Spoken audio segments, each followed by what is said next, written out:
on peut être quasi catégorique. Ce soir, il y a quand même quelques détails importants à évoquer. C'est qu'il y a eu un vrai retournement de situation, parce que si vous vous remettez quelques semaines en arrière, par exemple avant la Coupe du Monde, la tendance était clairement une prolongation, on était confiant, on voulait absolument garder Messi à Paris et tout.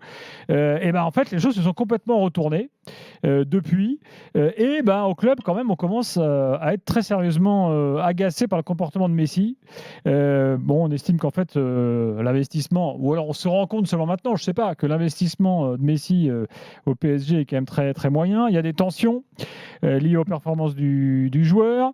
Voilà. Alors, on constate qu'il a fait une grande Coupe du Monde et qu'il n'est pas bon avec le PSG. Enfin bref, toutes les choses qu'on a déjà entendues dans l'after, hein, c'est pas une nouveauté. Voilà. Mais j'ai malgré tout une autre lecture. Je pense que, en tout cas, à partir du moment où Campos est décideur, mais on sait que c'est compliqué au PSG de savoir où sont les postes de décision. Mais s'il a réellement son mot à dire sur ce dossier-là, et dans l'optique de construire une équipe pour l'année prochaine, il n'a jamais été dans son intention de le prolonger. Parce qu'il le sait très bien, il l'a dit. Après, contractuellement, c'est le plus facile de se séparer de Messi que de Neymar. C'est exactement à ça que j'allais arriver. Si tu es dans l'optique de construction d'une équipe pour l'année prochaine et que tu sais pertinemment, et lui il le sait depuis le début, que les trois ça joue pas ensemble, et de toute façon ça c'est pas une info, on est tous au courant, celui qui est le plus facile de pousser dehors, c'est Messi, puisqu'il arrive au terme d'un contrat. Et la lecture différente que j'ai, c'est que dès janvier, en fait, on savait au club qu'on n'en voulait plus. Sauf qu'on a fait traîner en parlant d'une prolongation et tout le monde l'a ciré en disant Galtier dans ses confs. Tout ça, c'est de la communication. Il faut que les gens distinguent ce qui est de la communication, les choses qui sont obligés en conférence de presse à dire et tout. On croit toujours que c'est des compliments sur les joueurs. Ça, c'est de la com, c'est de la mousse. Il faut faire très attention. Et évidemment, il disait mais bien sûr qu'on a envie de le prolonger. Ça discute, mais oui, bien sûr que c'est formidable. Il y avait une échéance qui était très importante et rien n'aurait été décidé avant, c'était le 8e de Ligue des Champions. Et en fonction de ce résultat-là, oui, c'est ça c'est le retournement de situation, c'est éventuellement ce qui aurait pu se passer. La folie de le prolonger aurait pu être consécutive à une qualif. Je ne dis pas que ça aurait été une bonne chose, hein, loin de là, mais ce genre de conneries peuvent arriver après un succès. À partir du moment où le PSG a été éliminé, évidemment que celui qu'il était facile de pousser dehors, c'était Messi. Fin de contrat. Joueur qui n'a jamais voulu être là, qui est venu parce que le Barça ne pouvait plus le payer et que le seul club qui pouvait le payer, c'était le PSG.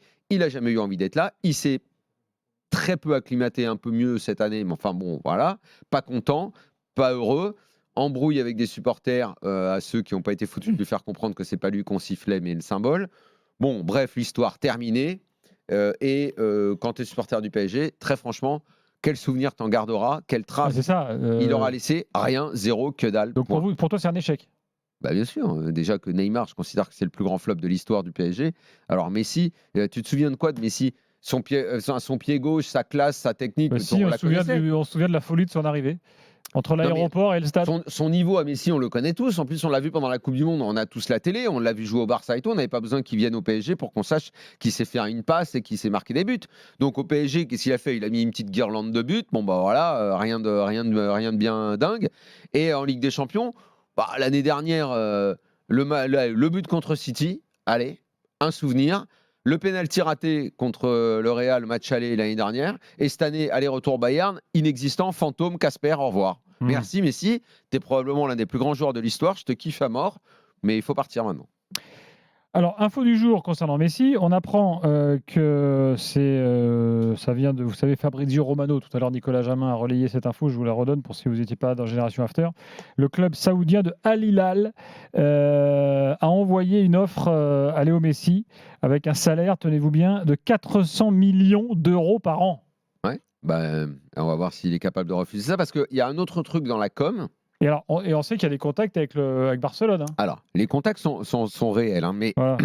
Il y a quelque chose néanmoins que je trouve bizarre dans cette histoire. Et là aussi, il y a énormément de com. D'abord parce que le Barça est dans une période un petit peu trouble où il ne faut jamais oublier... 400 millions, ça fait 10 fois plus. Il ne faut jamais oublier que le football en Espagne, au Real ou au Barça, il y a toute une dimension politique pour les dirigeants. C'est comme, il faut penser que c'est comme des hommes politiques ici, ils doivent faire des annonces, entretenir, raconter des histoires, storytelling auprès des supporters. Et donc là, on est en train de raconter, dans cette période qui est un petit peu trouble, que Messi, ce serait génial qu'il revienne. Xabi, ils ont tout fait ensemble, ils se kiffent, machin, c'est vrai. Et en conférence de presse, est obligé sans arrêt de dire qu'il serait très heureux de l'accueillir.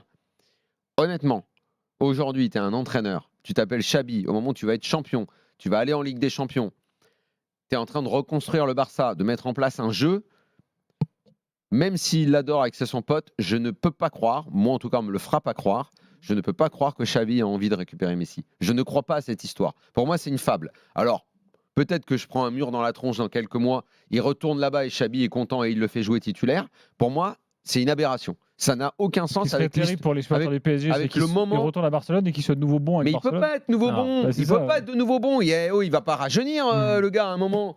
En Ligue des Champions, on l'a vu avec le Barça, même les années précédentes. Flo n'a pas encore donné son avis. Échec pour toi aussi, finalement ? Alors, échec, c'est sûr, mais un échec programmé quelque part, parce que le PSG est devenu un peu comme à Lille, en fait. C'est ça qui est terrible, c'est que le PSG, enfin pas à ce point, mais que ce soit devenu un peu la maison de retraite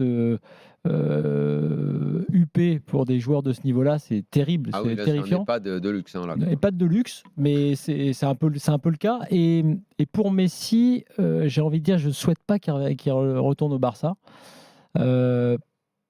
Parce que vous savez, ces histoires de être et avoir été, ces histoires de retour, j'y crois pas. Enfin, c'est très compliqué. Je veux dire, la fameuse maxime qui dit qu'il ne faut jamais retourner avec son ex. Exactement. Et surtout qu'effectivement, après, il y a le problème de l'âge pour Messi. C'est pas comme un joueur éventuellement un peu plus jeune. Et même pour un joueur plus jeune, c'est compliqué. Si ton ex, elle est encore jeune et fringante. Ouais, mais même, regarde, c'est le cas. Même si le dangereux Barça, quand même. Hein. Non, au contraire.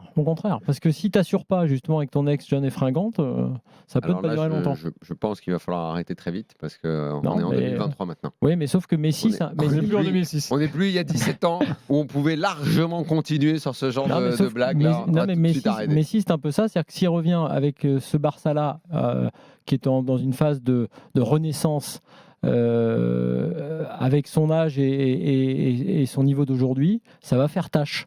Et là, tu risques d'avoir, côté barcelonais, c'est plus grave, parce que l'aventure elle soit ratée avec Paris, c'est pas très grave, ni pour l'histoire du Paris Saint-Germain, c'est peu de mois dans l'histoire du PSG, ni dans l'histoire de Messi, qui de toute façon a une immense carrière.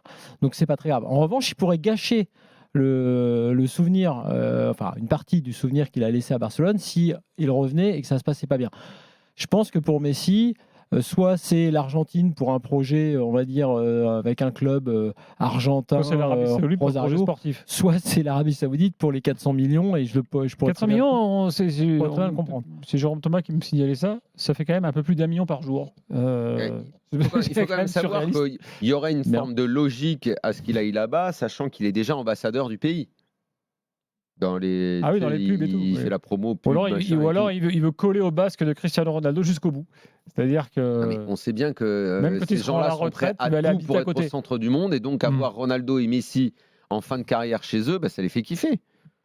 Après, je reviens au Paris Saint-Germain, parce que finalement, le fait qu'il s'en aille, c'est presque un saut. Enfin, qu'il s'en aille, et j'espère que c'est certain. C'est presque. Comment te dire ?